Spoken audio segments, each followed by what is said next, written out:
Paul, Ministry Support, and a Misunderstood Choice. Part 5. In the previous parts, we learned that Paul distinguished between right, choice, and calling. Now in Part 5, we address another crucial issue. Why did Paul strongly warn against turning his personal example into a burden for others? Paul never wanted his sacrifice to be weaponized against ministers. In 2 Corinthians chapter 11, verse 9, Paul explains his situation in Corinth. When I was present with you and in need, I was a burden to no one. But notice what he adds.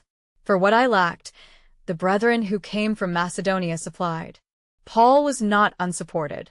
He was supported differently. This shows that Paul did not want the Corinthians to feel pressured or suspicious. But he still allowed other churches to meet his needs. Now consider 1 Timothy chapter 5, verse 17.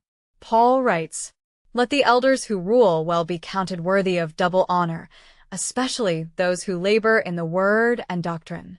Then in verse 18, he gives scripture to support this.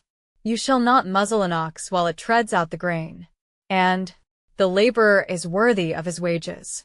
Paul is very clear here. Those who labor in teaching are worthy of support.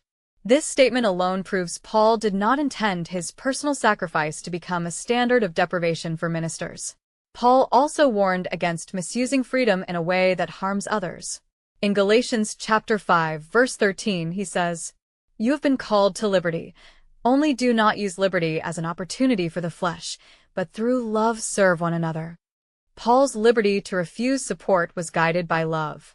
But love also demands fairness and responsibility. When churches refuse to support ministers by pointing to Paul, they misunderstand both Paul's heart and Paul's teaching. Paul's sacrifice was never meant to excuse neglect. It was meant to protect the gospel in specific circumstances. Paul did not glorify suffering for its own sake. He glorified faithfulness, and he understood that faithful ministry requires balance.